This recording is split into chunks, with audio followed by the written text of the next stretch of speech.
The webinar will begin shortly. Please remain on the line.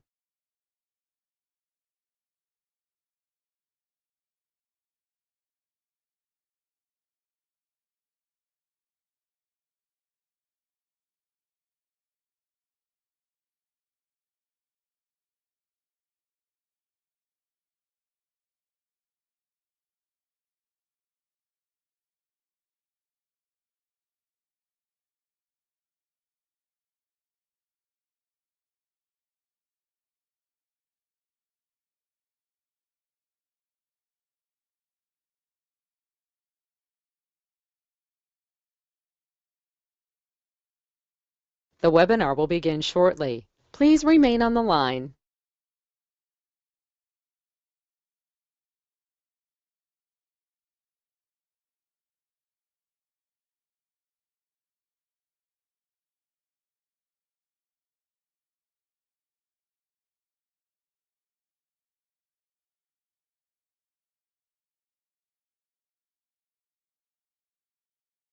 The broadcast is now starting. All attendees are in listen-only mode.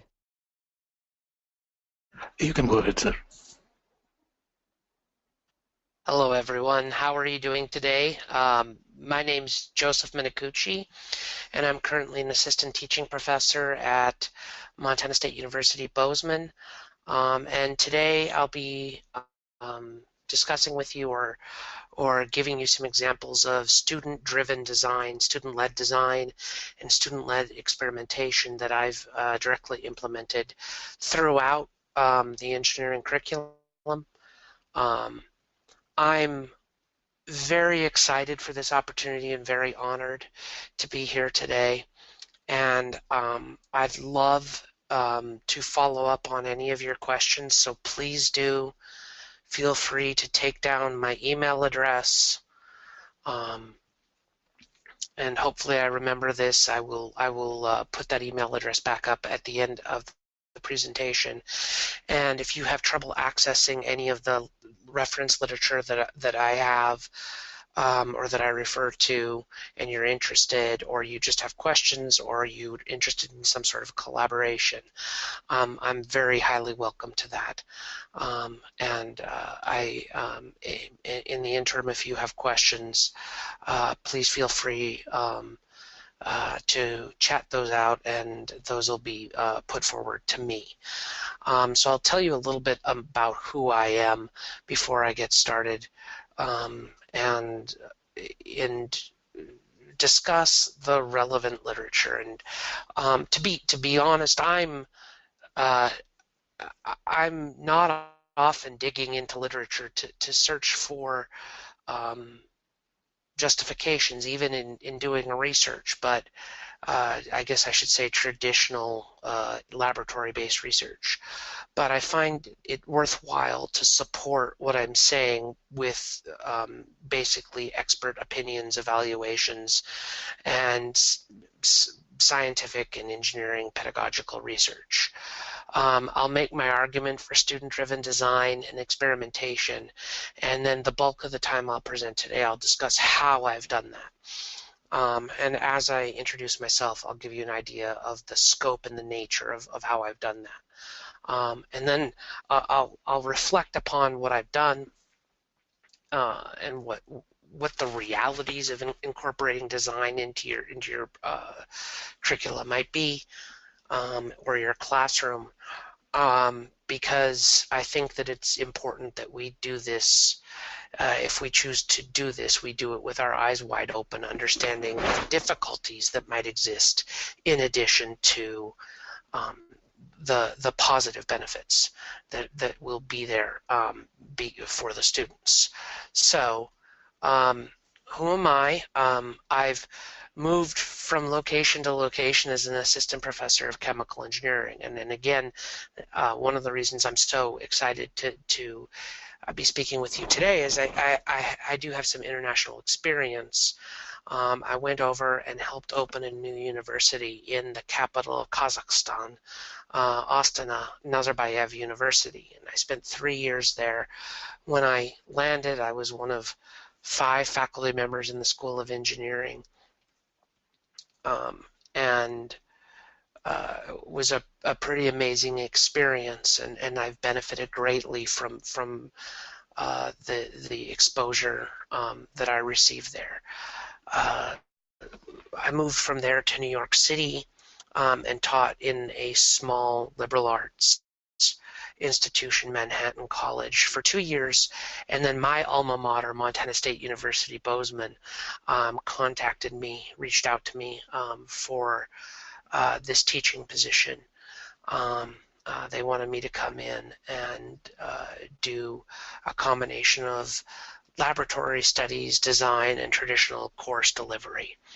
I also have an experience with my own startup company, CTW Energy. The primary focus, I did this post-PhD prior to going to Kazakhstan. Primary focus was to try to grow algae on wastewater and then take and utilize the algae, optimize the lipid production in a separate process in order to produce biofuels. And we were fairly successful in gaining some research funding from our state government here, and accomplish some things, but then the academic calling was greater. I've also done a number of industrial applied R&D or more traditional national laboratory, the Idaho National Laboratory. Generally speaking, in a wide range of separations processes dealing with most of these projects have dealt with bioenergy, but some of them are more traditional, related to oil refineries and the like, specifically a GTC technology. The publications that are relevant to this today, I'm very excited that my chapter on engineering statistics, process integration, and experimental design was just published in a text, Concepts of Chemical Engineering for Chemists, which is a Royal Society of Royal Society of Chemistry publication out of the UK. Also have a number of academic presentations and workshops in engineering education. And my experience in Kazakhstan was actually in a systems engineering background. So when I was a freshman and having them do experimental design and conceptual design, and we had 2 semesters of systems design that I was the instructor, the course instructor of record for. Those were chemical engineers, those were mechanical engineers, those were civil engineers, and those were electrical engineers.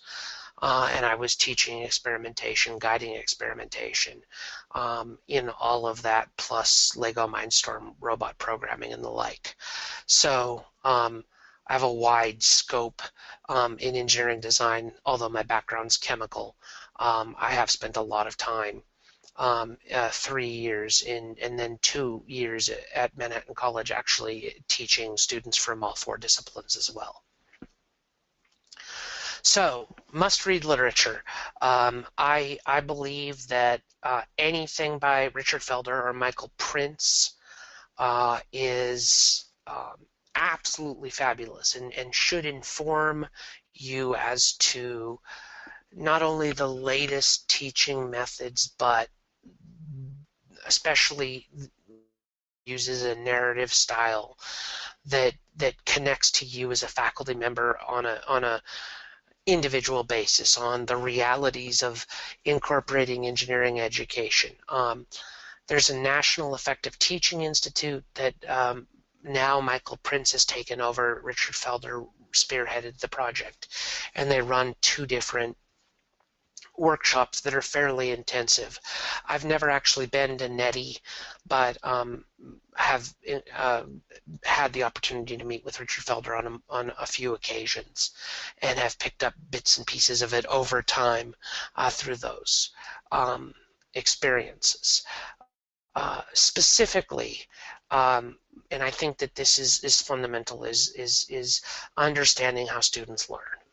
and Learning and Teaching Styles in Engineering Education, a seminal paper by Richard Felder and Linda Silverman in Engineering Education in 1988. And this is readily available on Richard Felder's website, which is, I believe, still hosted through North Carolina State University. And a lot of what both Felder and Prince highlight is an incompatibility between the teaching styles of professors and the learning styles of students. I will foreshadow what I'm going to talk about a little bit by saying I have been evaluated a number of times using the learning style inventory that Richard Felder puts forward in this paper, and he hits things right on the mark. Engineering students tend to be visual, sensing, inductive learners, and active learners. You can also characterize some students are of the more creative students are global, i.e. they think about a problem from a global perspective and then search for details to fill in that gap. But most of us as educators typically tend to be auditory, verbal instructors, very intuitive, and ultimately we realize these dips in poor performance. Students don't succeed at the rate that we expect. They aren't learning what we're teaching, and we know we're speaking clearly because we can go and speak to our colleagues and they completely understand us. And eventually a loss of society of many potentially excellent engineers. And I actually had firsthand experience discussing this. An individual who was, at the time I was a graduate student, the head of the film department at Montana State University, so filmmaking, had a bachelor's and master's degree in material science from MIT, and left the field because they felt frustrated with the state of education, specifically the state of education, and went into film and film theory. I think that the impetus is there for us to try to find a way to connect to the students. So Felder highlights some techniques to address these. Tie in your learning, and again, I imagine these are things that you've seen, but I believe it's worth reiterating.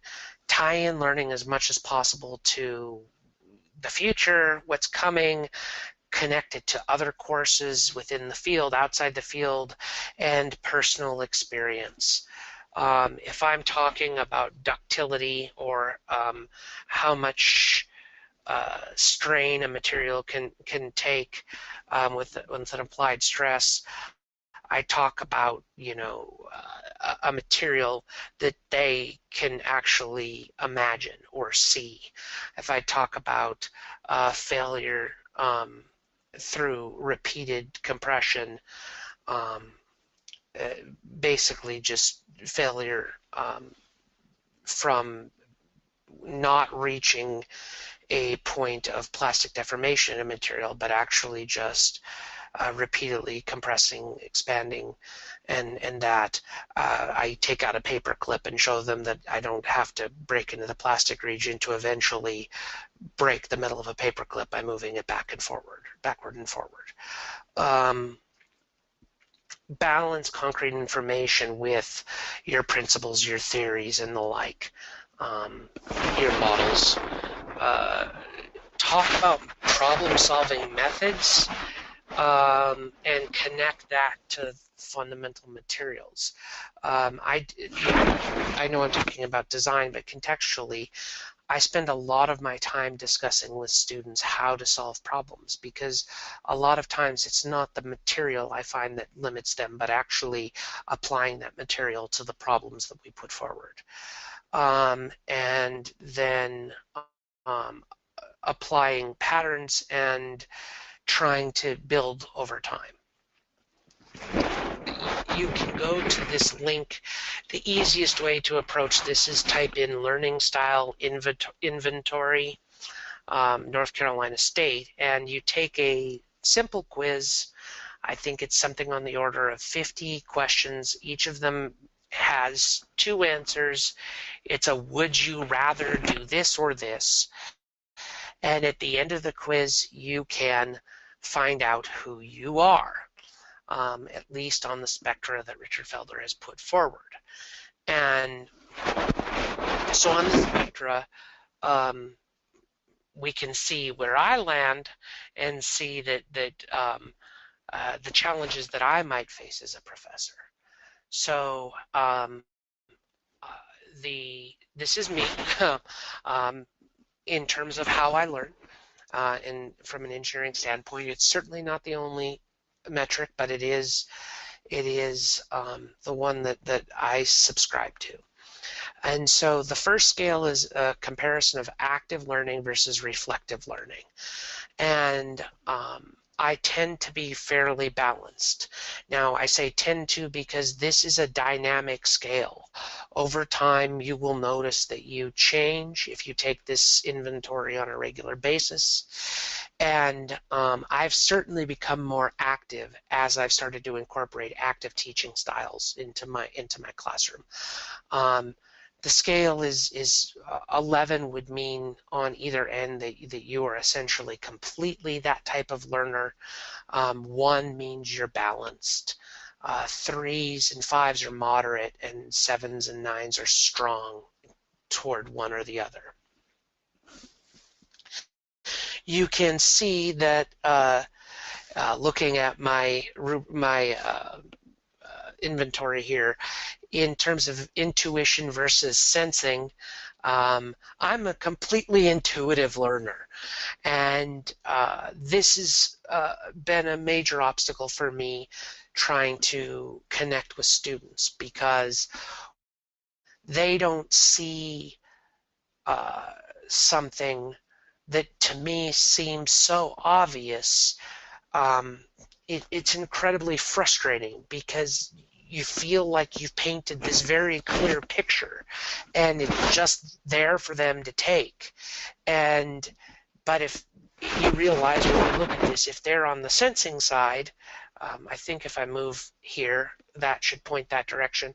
If they're on the sensing side, then you really have to spell that out for them. Likewise, I'm completely on the verbal end of the spectrum, and this is an area where students tend not to be balanced. Students tend to be up in the 7 and 9 visual area. So what I try to do to complement my teaching is to provide visuals and then offer verbal support, and then offer that verbal support multiple times. And likewise, global versus sequential. Do I look at the big picture and then try to fill in details, or do I try to go step by step, piece by piece through something systematically like you would through a derivation? And not surprisingly, I tend to think of the big picture and then try to find how to solve it. I've generally speaking, I've lived up in this area my whole academic career. Transitioning a little bit, again, from the previous slide, I highly encourage you to go to the Learning Style Inventory and take a look where you land, and you can actually do publish in engineering education by evaluating the learning style of all of your students and trying to engage in that practice. And one of my publications actually involves this inventory and my student learning and some revelations of teaching in Kazakhstan. Michael Prince really paints the picture for active learning and indicates that essentially short active investment in the lecture, engagement, and anything that has the students doing something hands-on benefits the students relative to standing up in front of a classroom and lecturing for an hour, 2 hours, or 3 hours, whatever it may be for you. and then having them go and do problems and repeating it, that doesn't necessarily teach the skills that require the students to be good engineers, nor does it engage them. And Prince does research that supports that students learn more if you introduce activities to the lecture, and it basically highlights the idea that we've built up, that if we have this competitive environment, these students are going to thrive, and they're going to get better and get stronger. And the reality is that it's beneficial to actually have the students stop and discuss concepts with the person sitting next to them. And even something I do in my class, if it's a particularly challenging conceptual idea, I sit and have the students explain it to each other. And then while they do that, they end up asking me questions. So that's the relevant literature. Again, please feel free to reach out to me if you don't have access and would like access, or you just want to have an academic discussion. So what is an engineer? Dictionary definition is a person who has scientific training, who designs and builds complicated products, machines, systems, and structures. And here's where I start to editorialize a little bit. I believe that we overemphasize theory and computational mastery at the expense of innovation and design. And I highlight from the dictionary definition of an engineer, we have designing, we have not just a product, but a complicated product, and it involves systems. And if we are focusing our attention on step-by-step problem solving from a theoretical standpoint and a computational standpoint, we're, by extension, not spending enough time on cultivating that creativity. And so that's why I incorporate design or experimental design as much as possible in my courses. So how do we change this? How do we do it? This is my opinion, certainly value yours. Start early and start small. My first year engineering courses, especially more important than any other year, I think, is incorporating design into the first year. They walk into the classroom, they're eager, they're ready to go, and all of a sudden you tell them by the end of the semester they'll have designed their own experiments and run them, or they're going to do a design of some sort of a renewable energy technology or whatever might particularly engage them. One of my favorite practices is designing some sort of a solution to a problem in their own community, an engineering problem in their own community, often wastewater treatment if they are on the area of civil, chemical, sometimes even mechanical. But it can be any project, CO2 emissions, etc. And it will be light on the technical aspects, but it conceptually engages them and has them going out and digging into new technologies and finding things that are of interest to them and engaging like crazy, being involved and being invested and thinking and trying to challenge themselves. And as I say at the bottom, creating investment. And when I say encourage creativity, a student came up to me and said, rather than computer generate our images in our design, can I draw them? I'm an artist. And I said, yes, of course. It's cultivate as much creativity and passion as possible, because those students will ultimately, they're freshmen, this was a freshman, will ultimately support that creativity with a whole curricula full of engineering technical knowledge. And so coupling that and building on a foundation not just of solid fundamentals, but also creativity and design, they have the skill set to really go into the new modern engineering workforce, or so I see it. Give opportunities to improve. I like to joke that design we think of, because we've done it before, as like a puzzle that has 24 pieces. But to the student, that puzzle might have 10,000 pieces. So I often do like a really small design that they can do in 45 minutes or an hour early in the semester to get them brainstorming, thinking, working, and then learn from the mistakes they might make. And talk about failure.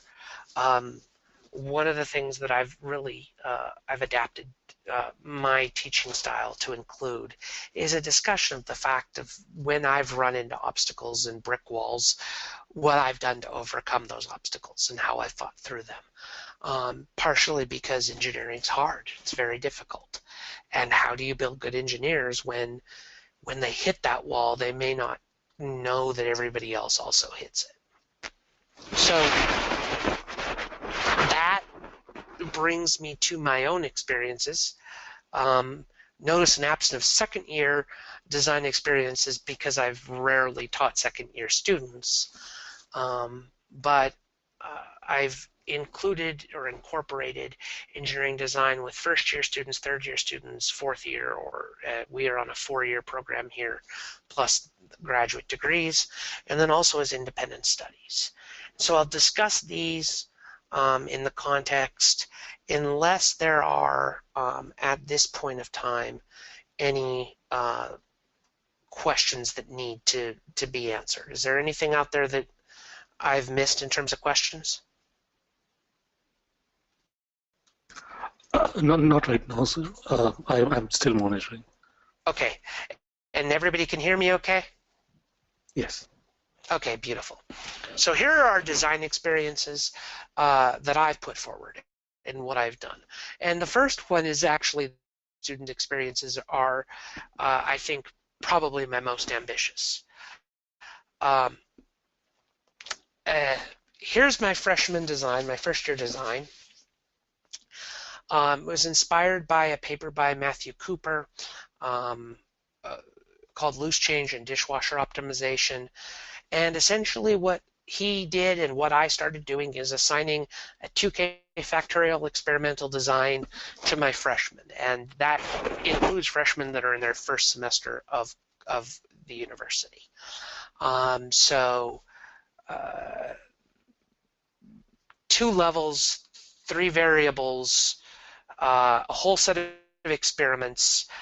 So I've had students design experiments when I was teaching in New York on how the subway ran, in terms of how fast the subway was running on certain lines based upon the train type, the time of day, and I don't remember the third variable, or popcorn, microwave popcorn.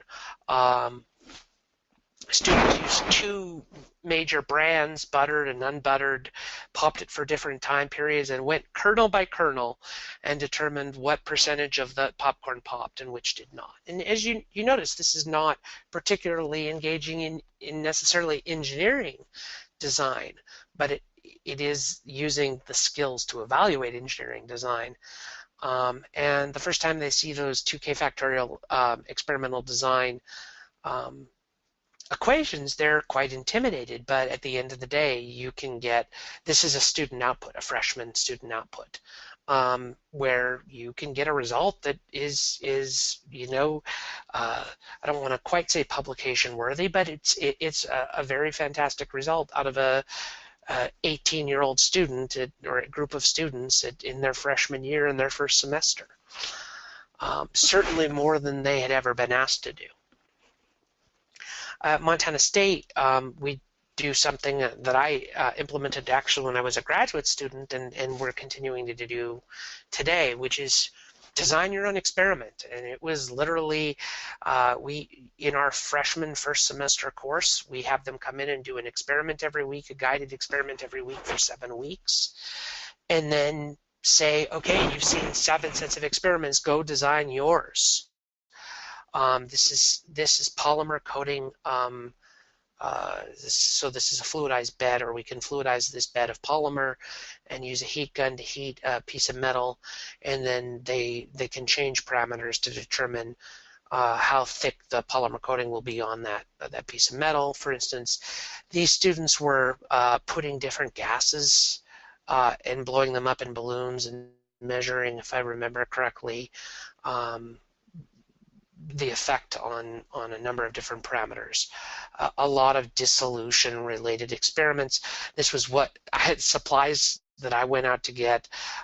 These students were also using different gases and basically putting them in balloons, dry ice. I've had students create sensors.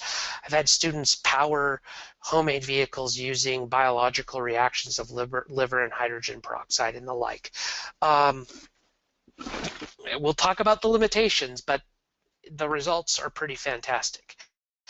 The design has evolved since I've left and come back, and now we have a regular schedule, and so I wanted to highlight how this works.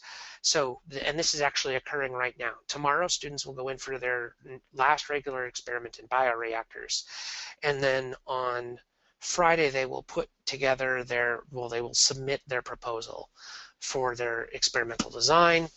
Then in the following lab, they'll discuss that with their lab instructor, and then they'll have an experimental plan due that Friday, and then they'll discuss the experimental plan.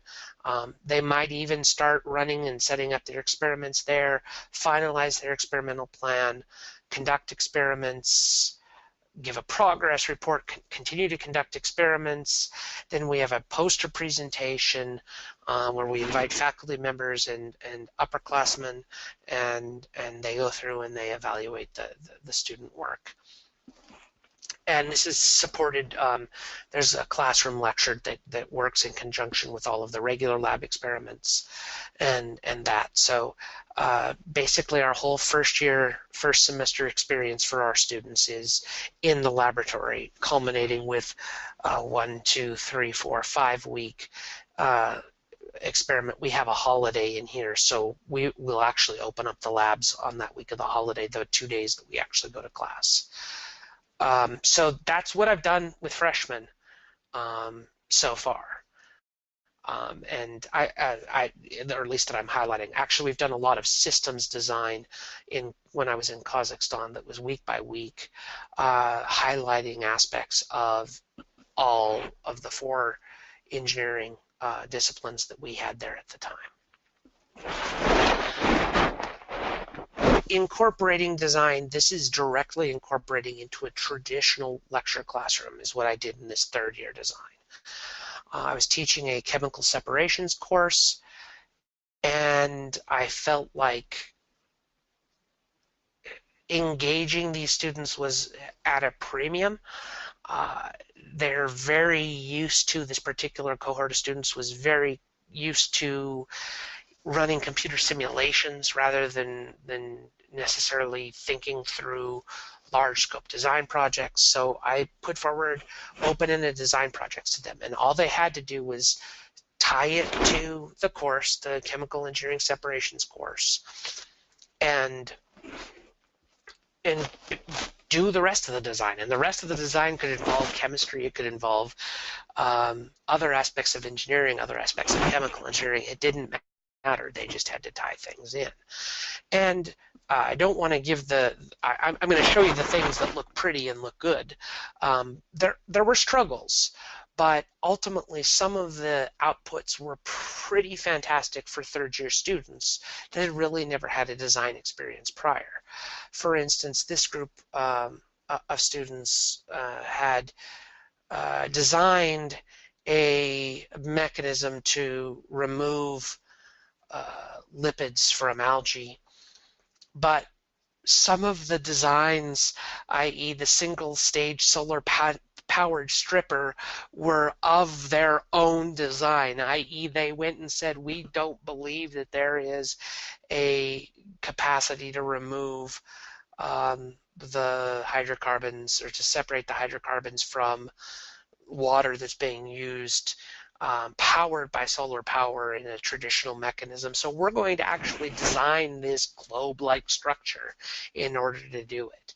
And again, since I'm highlighting innovation, creativity, and then asking them to go run calculations in order to support it, I see this as ultimately a great success, because they've come up with a solution to a problem.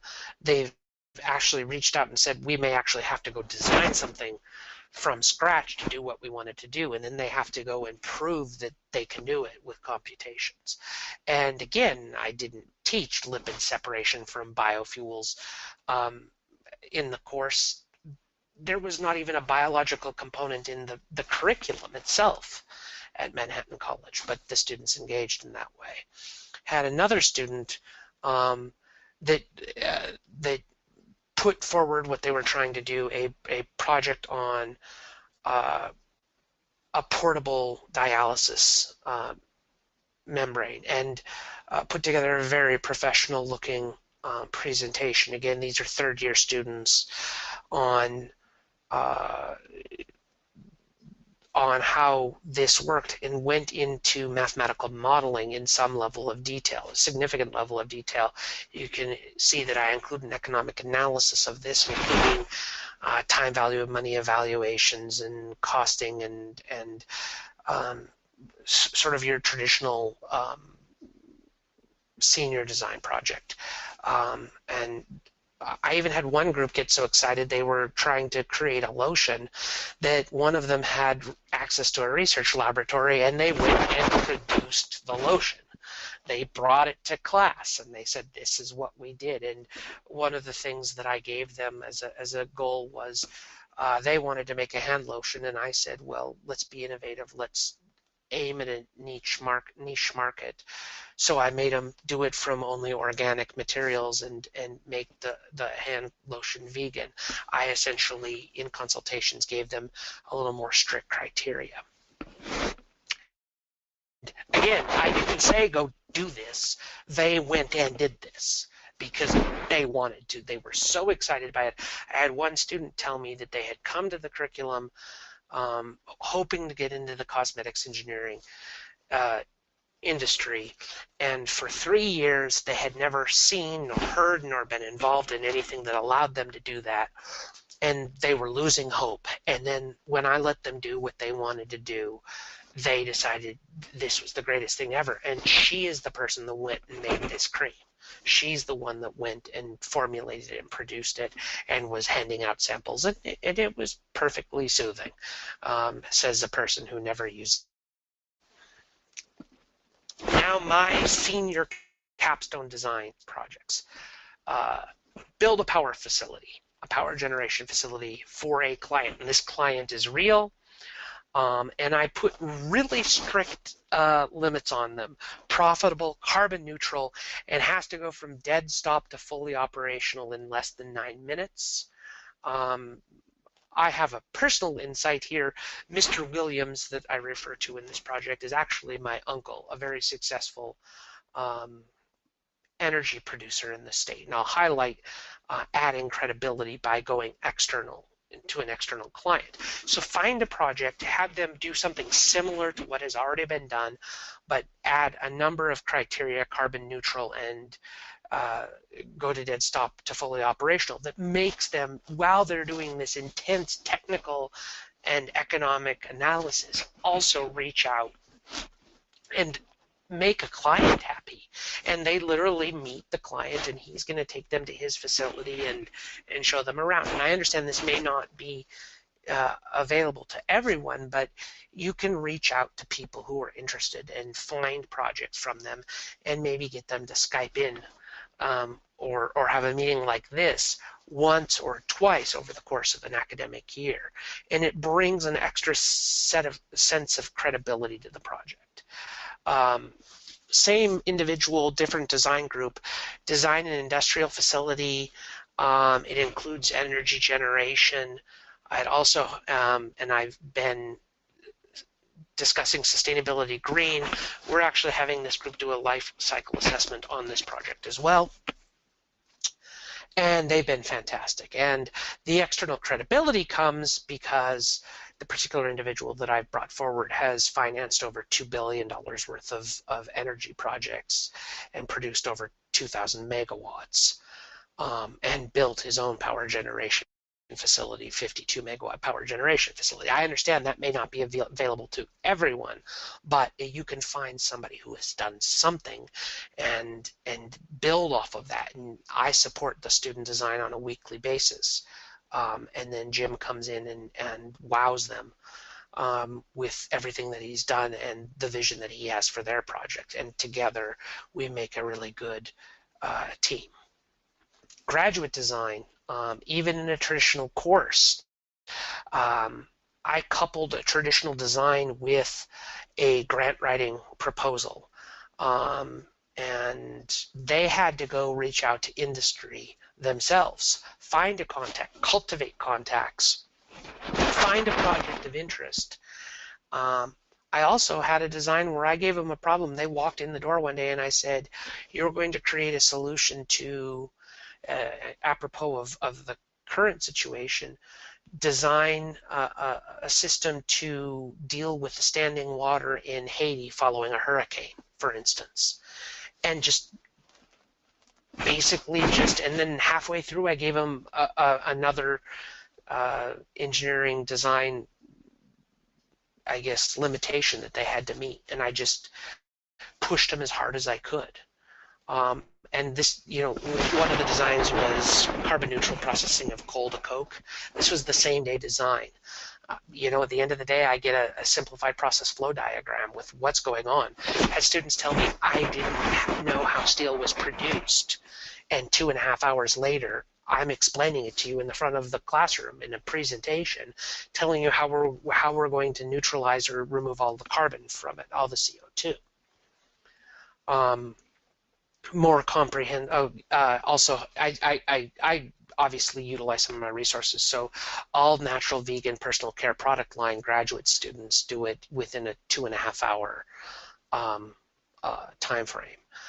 Semester-long design, fairly basic controls, but this was a very interesting project. A company students cultivated a project with a company that said that they were not able to get a certain chemical triclosan out of their waste stream, and they were paying $5 million in fines to the EPA, Environmental Protection Agency, every year, and asked if the students could come up with the solution, and the students came up with the solution that I think is going to be incorporated at that company eventually, or could be incorporated. And then I have them write grant proposals corresponding to a question that still remains that needs to be answered in their project. So this particular group was looking at the type of liquid extraction. They were looking at the solvent choice for liquid extraction. It doesn't matter what the technical details are. What matters is you couple the traditional design with a grant design, and so they're writing what we have here is a National Science Foundation, so National Science Foundation grant in that. And then I also do independent studies. It's just one quick. Student came to me, wanted to do an independent study, had learned of biomimicry, so design based upon design or structures and patterns found in nature. And we came, because Montana's very snow heavy, we came up with the idea of designing a snowshoe built on a wolf's paw. And this young woman was only a freshman when she sat down and did a technical design of a snowshoe and showed how you could support more mass by having a number of different features. Interestingly, this young woman helped me in my entrepreneurial venture, CTW Energy. She went on to become a graduate student, a PhD student at the University of Colorado, co-authored my textbook chapter on engineering design, experimental design, process integration, and is hopefully soon going to be a collaborator. Well, she's a collaborator, but a colleague somewhere. And she and I remain close, but she did this as a freshman. So her results at the time: expandable snowshoe to increase the surface area, insulated but slim, non-retractable claws, which actually a snowshoe would have, and manually operated to do this, to be able to have full control. Okay, so I know that I'm getting toward the end of my presentation time, so I want to give time for questions, but let's talk briefly about the realities. Including design in the classroom is absolutely a huge time investment. Okay, it's about 25% answering design questions and 75% babysitting.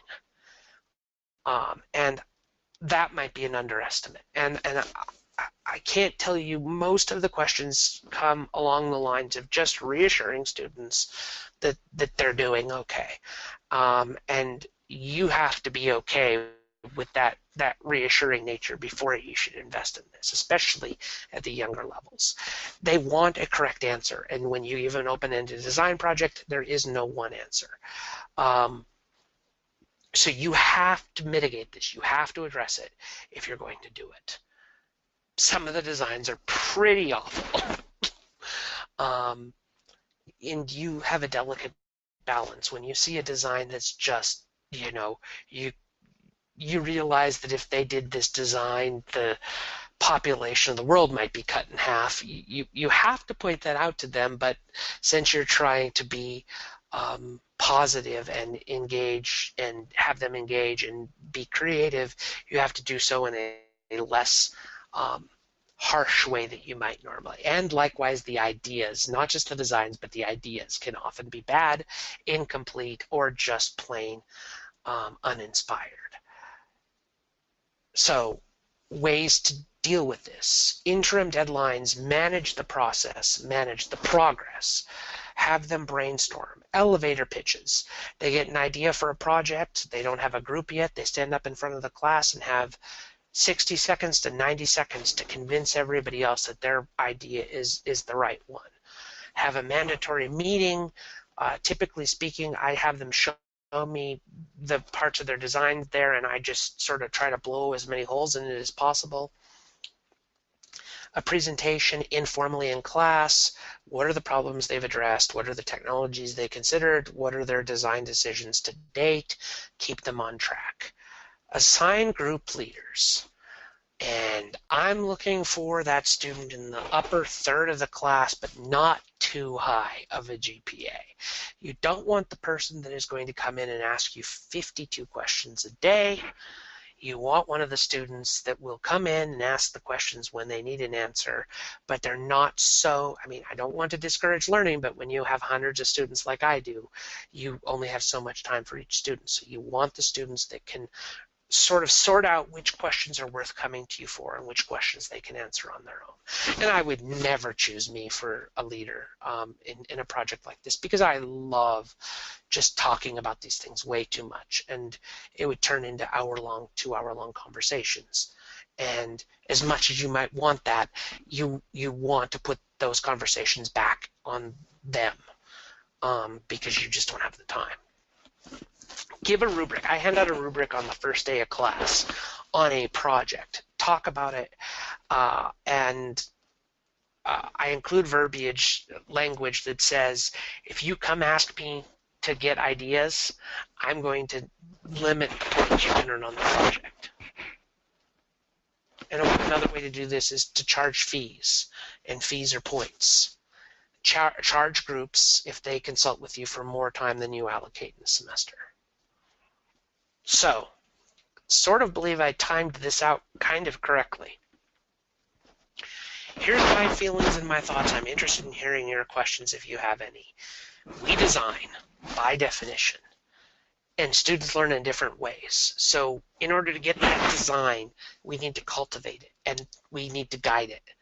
And as you can see, I've taken that to heart, and I've engaged students from first-year students to graduate students in independent projects. I've not gone over all of my projects here with you. I've given you about half of the design-related and experimental, innovative things that I actually have done, just to give you sort of a taste. And it's all been driven by the fact that the students tell me that they love it, and more importantly, on exam day, they deliver a higher quality output. And I have more confidence when they leave my classroom that when they go out into the world as an engineer, they are going to do their alma mater proud. They are going to be good engineers. So I thank you very much for your time. I look forward to your questions. As promised, and this is going to be, it's going to flicker through very quickly, but I'm going to put my email address back up. So I'll actually just pop this, pull it up to the first slide, and go like that. Please contact me, reach out to me. If you are interested in some form of collaboration or just want somebody to talk to about these things, I'm more than happy to. I keep collaborators around the world, and I talk to them regularly. And I look forward to, hopefully maybe that will be one of you. So again, are there any questions at this time? Thank you. The audience can type in their questions through the chat window. And the first question is, how many themes or project problem statements do you give in a single division of students? Well, generally speaking, every group will be different. So if I'm teaching 150 students, I divide that by 4. Every group will be different. Every project will